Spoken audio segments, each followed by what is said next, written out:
오늘 베드로후서 1장 16절로 21절 말씀을 통하여 재림의 은혜의 의미라는 말씀으로 하나님 주시는 은혜를 함께 나누고자 합니다.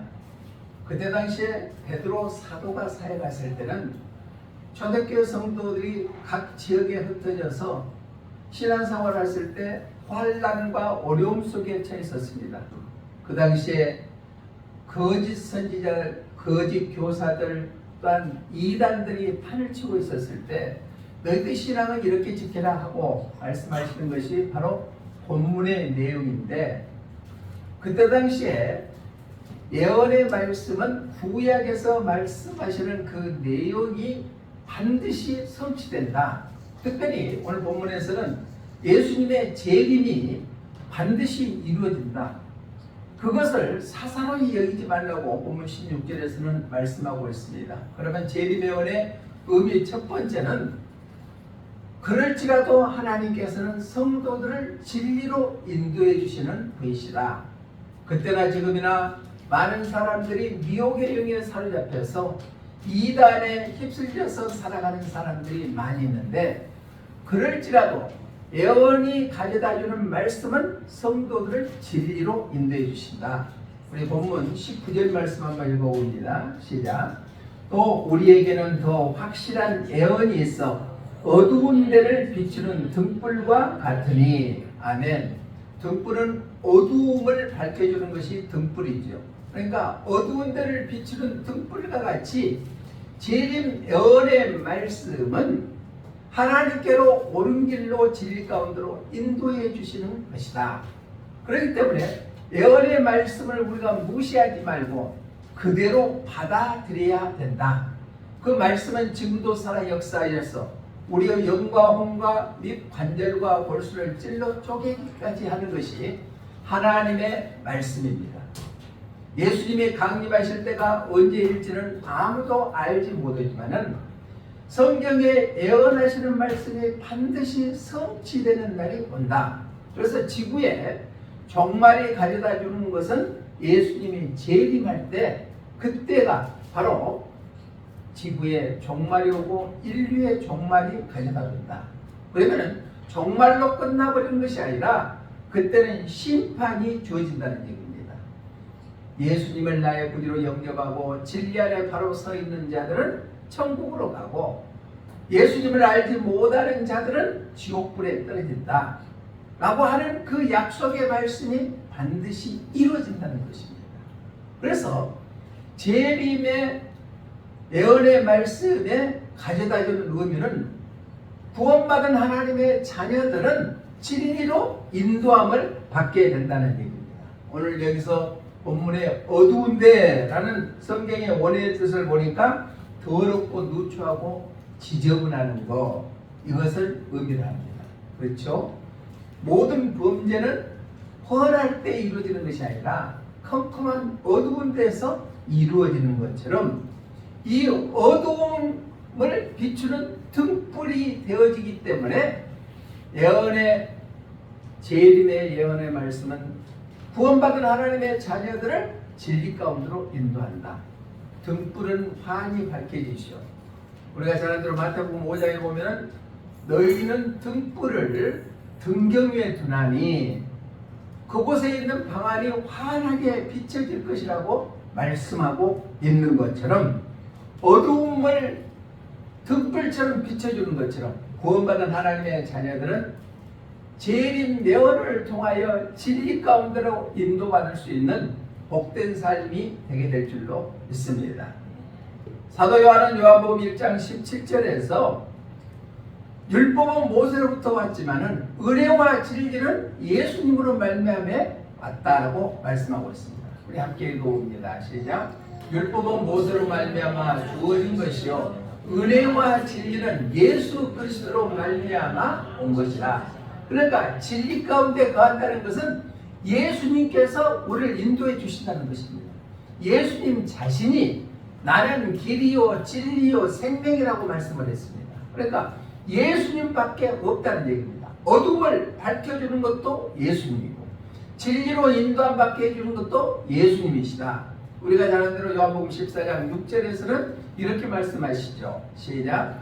예수님께서 이르시되 내가 곧 길이요 진리요 생명이니 나로 말미암지 않고는 아버지께로 올 자가 없느니라. 아멘. 천국 가기 원하시죠? 그러면 예수님으로 말미암지 않고는 천국 갈 수가 없다는 얘기예요. 여기서 아버지께로, 아버지는 하나님을 의미하는데 천국 갈 수 있는 것은 오직 예수님을 통해서만 천국 갈 수 있다. 왜? 그분이 길이고 진리고 생명이기 때문에 그렇습니다. 또 베드로전서 1장 12절 말씀에서는 베드로 사도는 이렇게 말씀하고 있습니다. 진리를 순종하는 자는 그 영혼이 깨끗해서 형제를 사랑할 수 있는 마음도 갖게 된다. 그렇기 때문에 너희는 마음을 뜨겁게 하여 서로 사랑해라 라고 말씀하고 있습니다. 베드로전서 1장 22절 한번 읽어봅니다. 시작. 너희가 진리를 순종함으로 너희 영혼을 깨끗하게 하여 거짓이 없이 형제를 사랑하기에 이르렀으니 마음으로 뜨겁게 서로 사랑하라. 아멘. 진리 되시는 예수님이 내 안에 들어오면 우리의 영혼이 깨끗하게 될 뿐만 아니라 거짓이 없어지고 형제를 사랑할 수 있는 마음이 가져다 주는 것이 진리이다. 그 진리가 예수님이시다. 어두운 데를 등불같이 밝혀주는 것은 재림 내원이 가져다 주는 의미는 바로 구원받은 하나님의 자녀들을 진리 가운데로 인도해 주시는 것이다. 그렇기 때문에 오늘 하나님의 말씀은 1.1획도 틀리지 아니한다. 반드시 이루어진다. 콩 심은 데 콩나고 팥 심은 데 팥난다. 많이 뿌리는 자가 많이 거둔다. 많은 사람을 옳은 대로 인도하는 자에게 하나님께서 큰 은혜를 베풀어 주시는다. 우리는 그 약속의 말씀을 붙잡고 살아가는 우리 모두가 되어서 예수님의 재림을 준비하는 신앙으로 살아가시기를 주님의 이름으로 부탁을 드립니다. 아까 찬양했던 523장 1절의 가사에 보니까 이런 가사가 있습니다. 523장 1절. 어두운 제약길에서 목자 없는 양같이 모든 사람 길 찾아 헤맨다. 자비하신 하나님 독생자를 보내사. 그러니까 모든 사람들은 죄악의 길로 간다는 것입니다. 많은 사람들은 넓은 길로 갑니다. 그러나 구원받은 하나님의 자녀들은 좁은 길, 좁은 물을 선택해서 갈 수밖에 없다. 그러한 세상에서 방황하는 영혼들을 위하여 길을 자비로 인도해 주시기 위하여 예수님을 이 땅에 보내셔서 그를 믿는 자마다 멸망치 않고 영생의 길로 인도해 주시게 될 줄로 믿습니다. 세계를 제패했던 나폴레옹 장군 잘 알죠? 유럽을 점령을 하고 나서 이제 막바지 러시아를 점령하기 위해서 출정하기 전에 한 귀족 여인을 만나서 이렇게 합니다. 이제 유럽을 전부 다 장악했으니까 하나 남은 목표 러시아를 향해서 진군할 것입니다 라고 얘기하니까 이 기부인이 하는 말씀이 사람이 길을 개갈지라도 그 길을 인도하신 분은 하나님이시다. 그렇게 대답합니다. 그러니까 나폴레옹 장군이 하는 얘기가 무슨 말씀이요? 나는 내가 개가고 내가 추진하고 내가 이룹니다 라고 대답합니다. 그러고 나서 러시아를 침공하기에 갔던 나폴레옹은 몇 달이 지나지 않아서 대패를 해버리고 거기에 문책으로 말미암아 1814년에 자리에서 물려났고 엘바섬으로 유배되고 말았습니다. 하나님을 의지하는 것이 우리의 삶의 지혜인 줄로 믿습니다. 내가 아무리 길을 개가고 그 길을 가려고 할지라도 그 길을 인도하신 분은 여호와 하나님이신 줄로 믿습니다. 하나님만 의지하시기를 바랍니다. 하나님만 바라보시기를 바랍니다. 그러면 하나님께서 반드시 승리하게 해주시고 선한 길로 인도해 주시게 될 줄로 믿습니다. 우리 모두는 우리의 어두운 데를 등불처럼 밝혀주시는 구원받은 하나님의 자녀들을 진리 가운데로 인도시는 예수님만 의지하고 그분의 거룩한 뜻대로 살아서 우리가 재림 때 심판날 잘했다 칭찬받을 수 있는 믿음의 사람들이 다 되시기를 주님의 이름으로 축원합니다. 재림 예언에 주시는 의미 첫 번째는 어두운데 등불 같게 해준다. 구원받은 성도를 진리 가운데로 인도해 주시게 될 줄로 믿습니다. 두 번째로 재림 예언의 의미 두 번째는 어떤 것이는가? 그런데 예언의 하나님의 말씀을 사사로이 풀지 마라. 세상 지식으로 풀지 말라고 말씀하고 있습니다. 우리 본문 20절 한번 읽어봅니다. 시작. 먼저 알 것은 성경의 모든 예언은 사사로이 풀 것이 아니니. 아멘. 많은 사람들이 자기의 유리하게끔 하나님의 말씀을 받을 것만 받고 또 받기 꺼려하는 것은 외면하고 마는데, 물론 성경 전체 구약의 39권 신약의 27권 총 66권 통틀어서 하나님의 말씀인 것을 깨닫고 그 말씀을 세상의 지식에 내 개인적인 의미로 깨닫지 아니하고 하나님의 말씀으로 받아들여야 될 줄로 믿습니다. 그래서 재림 신앙을 갖는 것이 그만큼 중요하다. 그런데 많은 이단들은 바로 재림, 예수님의 재림에 대해서 왜곡해버리기 때문에 이단들이 생기게 된다는 얘기입니다. 사사로이 풀지 않아야 된다. 하나님의 예언의 말씀 성경은 세상적인 지식으로 깨닫지 못한다. 사사로이 이 성경의 원의 뜻을 보니까 자기 자신으로 개인적으로 라는 의미를 나타내고 있습니다. 풀 것은 바로 설명, 해석이라는 것입니다. 하나님의 말씀은 성령의 감동으로 기록되어 있기 때문에 성령의 조명을 받아서 내 생각과 내 뜻대로 받아들이지 아니하고 하나님의 의도대로 우리는 그대로 받아들여야 될 줄로 믿습니다. 억지로 풀면은 결국에 가서는 멸망당한다고 말씀하고 있는데, 베드로 후서 3장 16절의 말씀 보니까 이렇게 말씀하고 있습니다. 베드로 후서 3장 16절 시작.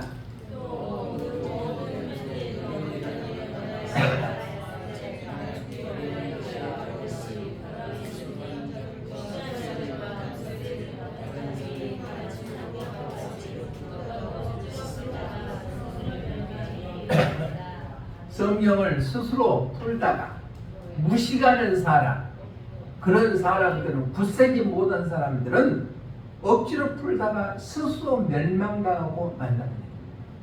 하나님의 말씀은 반드시 성취되는데 하나님의 의도대로 우리가 깨달음을 받아야 된다. 세상의 지식으로 풀지 않아야 된다는 얘기입니다. 고린도전서 2장 5절에도 말씀을 보니까 믿음은 사람의 지혜에 있지 아니하고 하나님의 능력이 있다고 말씀하고 있습니다. 우리 함께 읽어봅니다. 고린도전서 2장 5절 시작. 너희 믿음이 사람의 지혜에 있지 아니하고 다만 하나님의 능력에 있게 하였노라. 아멘. 우리가 예수 그리스도를 믿는 것도 내 육적인 것이 아니라 하나님의 능력으로 말미암아 예수님이 나의 구원주라는 것을 확신을 갖고 살아가게 될 줄로 믿습니다. 우리는 하나님의 말씀을 사사로이 세상의 지식에 비춰서 내 개인적인 생각으로 풀지 아니하고 하나님의 의도대로 우리는 받아들여야 된다. 고린도전서 2장 1절에도 보니까 하나님의 증거시에 말과 지혜의 아름다운 것으로 하는 것이 아니다.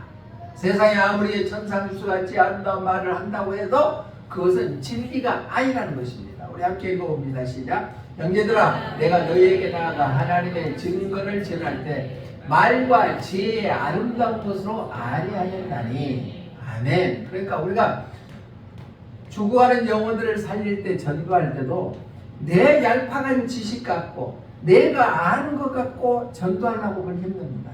성령의 감동하심이 있어야 된다는 얘기입니다. 우리는 아무리 하나님을 증거할 때도 말과 지혜의 아름다운 것으로 하는 것이 아니라 하나님의 말씀, 의도, 성령의 인도하심을 받아야 될 줄로 믿습니다. 찬송가 206장 4절의 가사에 보니까 이런 가사가 있습니다. 시작. 하늘의 깊은 지혜를 깨닫게 하시고 주 말씀 밝히 알도록 늘 도와주소서. 우리가 기도하고 하나님의 말씀을 묵상할 때도 우리는 지혜를 깨닫게 되고 말씀을 밝히 알도록 성령님 도와주세요 라고 기도하고 하나님의 말씀을 받고 묵상하고 읽어야 될 줄로 믿습니다. 인간의 방법으로 해서는 결코 이루어지지 않는다는 얘기입니다. 어떤 젊은이가 성경을 체계적으로 읽지 아니하고 매일 아침 성경을 탁 펴가지고 한번 보면은 그 말씀을 갖고 그날 살아간대요. 그러다 어느 날 성경을 딱 폈는데 이런 말씀이 있더래요. 유다가 은을 성소에 던져놓고 물러가서 스스로 목매어 죽은지라. 마태복음 27장 5절 말씀이 딱 눈에 들어오고. 그러니까 이 청년 젊은 사람이 아이고 이거 나에게 주는 말씀이 아닌데? 하고 또 이렇게 뒤적뒤적 하다가 딱 폈더니 예수님께서 이르시되 가서 너도 이와 같이 하라. 누가복음 10장 37절 말씀이 펴지더래요. 아 이것도 아닌데? 불안한 나머지 또 성경이라고 딱 펴서 봤더니 예수님께서 유다에게 이르시되 내가 하는 일을 속히 하라 하시니라. 요한복음 13장 27절 말씀이 딱. 그래서 아이고 뜨거워라. 그래서 이 젊은 신자는 다시는 성경을 내 필요하는 것만 받아서 읽지 아니하고 묵상하지 아니하고 체계적으로 하나님의 말씀을 묵상하고 배웠다는 말씀입니다. 우리의 신앙이 그런 신앙을 갖고 있지는 않습니까? 말로는 주님을 사랑한다 하면서도 하나님의 말씀을 가까이 하는 것보다도 TV를 더 가까이 하고 세상 것을 더 가까이 하고 살고 있지는 않습니까? 제가 매일 아침마다 성경 통독해야 될 말씀을 보내드리는데 다 읽고 계시죠? 읽고 계시죠? 그럼 오늘 새벽에 보내는 성경 통독은 어딜까요?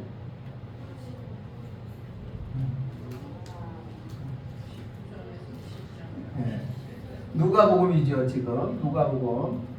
우리가 하나님의 말씀을 그냥 내 필요한 것만 받은 것이 아니라 전체적으로 통전적으로 볼 수 있는 눈이 열려져야 될 줄로 믿습니다. 내 방식대로 아전인수격으로 하나님의 말씀을 받는 것이 아니라 하나님의 의도대로 우리가 하나님의 말씀을 받을 때 그 재림 예언의 말씀이 우리의 삶 속에 그대로 임하게 될 줄로 믿습니다. 마지막 세 번째로 재림 예언의 말씀의 의미, 첫 번째는 뭐라 그랬어요? 어두운 데를 등불같이 비춰준 것이다. 구원받은 성도들은 진리로 인도함을 받게 된다.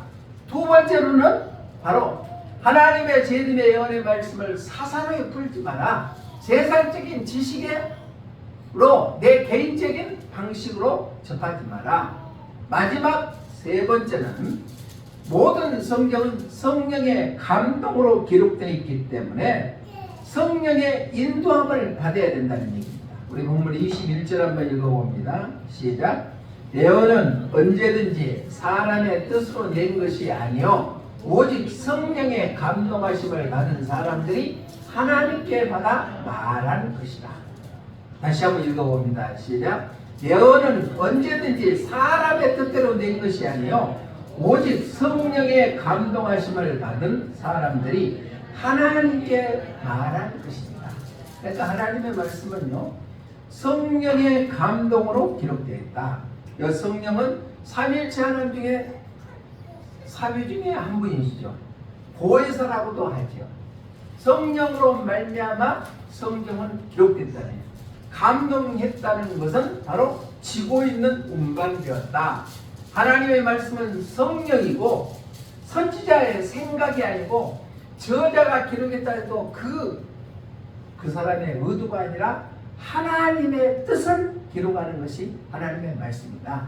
그래서 사도 바울은 디모데에게 편지하기를 디모데후서 3장 16절에서 이렇게 말씀하고 있지요. 시작. 모든 성경은 하나님의 감동으로 된 것으로 교훈과 책망과 바르게 함과 의로 교육하게 유익하니. 아멘. 하나님의 말씀은 지금도 살아 역사하고 있습니다. 그래서 그 모든 성경은 성령의 감동으로 기록된 것이기 때문에 우리가 어떻게 살아야 되는 교훈을 말씀해주고, 또 이렇게 살면 안 된다고 책망도 해주시고, 바르게 함과 의로 교육하기에 유익하는 것이 하나님의 말씀인 줄 믿습니다. 그러니까 요즘에는 모든 교회들이, 큰 교회일수록 그렇죠, 예수 믿고 복 받으시오, 편안하시오 라고만 외치는데 하나님의 말씀은 책망도 곁들입니다. 우리 자녀들을 양육해 보신 분들은 잘 알겠지만 오냐 오냐 하고 자녀들 모든 것을 다 받아주면 마마보이가 되어버립니다. 그러나 잘못한 것을 따끔하게 지적해주고 고치게 하는 것이 부모들이 자녀들에게 올바른 교육의 방법인 줄 믿습니다. 구원받은 하나님의 자녀들도 하나님의 말씀을 통하여 우리가 잘못된 길은 그것이 잘못됐다라고 지적해 주셨을 때 그것을 아멘으로 받고 바꿔 나가는 것이 구원받은 하나님의 자녀들의 삶인 줄로 믿습니다. 예수님께서 제자들을 택하여서 제자들을 파송할 때 너희가 말하는 것은 너희들이 아니고 너희 안에 있는 성령님이시다 라고 했습니다. 마태복음 10장 20절 한번 읽어봅니다. 시작. 말하는 이는 너희가 아니라 너희 속에서 말씀하시는 이 곧 너희 아버지의 성령이십니다. 아멘. 아침에 우리가 일어나서 기도할 때도 오늘 하루를 살아가면서 내 입에서 나오는 말이 인간의 말로 인해서 다른 사람에게 상처를 주거나 힘들게 하는 말이 아니라 하나님께 주시는 말씀을 통하여 그들을 감동케 하는 말로 시작할 수 있는 하루가 되게 해주십시오라고 기도해야 될 줄로 믿습니다. 성령님께서는 우리를 모든 것을 가르치시고 인도해 주십니다. 요한복음 14장 26절 한번 읽어봅니다. 시작. 보혜사 곧 아버지께서 내 이름으로 보내실 성령 그가 너희에게 모든 것을 가르치고 내가 너희에게 말한 모든 것을 생각나게 하리라. 아멘. 요즘에 나이가 들면 치매가 무섭다고 그러죠. 치매에 걸린 사람들은 본인은 참 행복하답니다. 왜? 모르니까, 아무것도 모르니까. 그런데 주위에 있는 가족들은 얼마나 힘들겠어요. 배우자도 몰라버리고 자녀들도 몰라보고 본인은 행복하지만은 가족들은 얼마나 힘들겠습니까? 그러니까 치매에 안 걸리는 방법 제가 한번 가르쳐 드릴게요. 하나님의 말씀 성경을 암송을 하십시오. 그러면 내 나이가 몇인데 암송 머리에 읽은 것도 금방 잊어버린대요. 그래서 교육은 반복입니다. 계속해서 암송하고 하면은 내 활동 기능이 활성화가 되어서 치매 걸릴 시간이 없답니다. 치매 걸리실게요? 치매 걸리지 않은 방법이 하나님의 말씀을 하루에 한 구절씩이라도 암송하고, 그럼 그날 암송했다고 끝나본 것이 아니라 그 다음에는 그 전날 암송했던 것 또 암송하고 또 새롭게 암송하고, 그러면 내 기능이 활성화되어서 치매 걸리지 않는다는 얘기입니다. 고린도전서 2장 10절에 보면은 모든 것까지도 통탁해 해주는 것이 성령입니다. 시작. 오직 하나님이 성령으로 이것을 우리에게 보내셨으니 성령은 모든 것 곧 하나님의 깊은 것까지도 통달하시느니라. 아멘. 베드로 사도가 흩어져 있는 그러한 성도들에게 많은 이단들로 또 어려움으로 처했었을 때 너희는 재림 예언의 말씀을 이렇게 받아라라고 말씀하고 있습니다. 그러면서 그 재림 예언의 말씀은 어두운 데를 등불처럼 갇혀서 구원받은 하나님의 자녀들을 진리 가운데로 인도해 줄 것이다. 그런데 그것을 사사로이 풀지 마라. 개인적인 내 의견도 받아들이지 말라. 그것은 바로 성령의 인도하는 대로 받아서 올바로 하나님의 거룩한 뜻을 깨달아 준비된 신앙으로 살아간다면 하나님께서 예배해 주신 놀라운 은혜와 마지막 때에 주님 앞에 섰을 때 잘했다 칭찬받는 우리 모두가 되게 될 줄로 믿습니다. 아까 영상을 통하여 봤죠. 짐 없는 사람은 아무도 없어요. 이 짐을 하나 해결하면은 이제 됐다 싶으면 또 다른 짐이 또 나게 다가옵니다. 그 짐을 여호와께 맡겨봐라. 오히려 그 짐이 내게 유의감을 가져다 줄 때도 있다는 사실을 우리는 기억하면서 짐을 하나님 앞에 넘겨버리는 삶을 통하여서 우리의 삶이 구원받은 하나님의 자녀가 누려야 될 참된 자유함을 누리시기를 주님의 이름으로 축복합니다. 기도하겠습니다. 좋으신 하나님 아버지 감사합니다. 하나님의 말씀은 반드시 성취됩니다. 이루어집니다. 오늘 베드로 사도를 통하여 재림 때 예언의 말씀을 우리가 어떻게 받아야 되겠는가 다시 한번 깨닫게 하여 주시니 감사를 드립니다. 어두운데 등불처럼 우리에게 진리 가운데로 인도하게 해주시는 하나님의 말씀, 그 말씀을 우리가 사사로이 풀지 아니하고 성령의 인도함 받아서 그 말씀을 마음판에 새길 수 있는 저희들 되기를 원합니다. 그리하여 재림 신앙으로 철저히 무장하여서 하나님 앞에 섰을 때 우리는 심판에 이르지 아니하고 천국 갈 수 있는 믿음의 삶들이 다 되게 하여 주시옵소서. 다시 오실 예수님 이름으로 기도드리옵나이다. 아멘.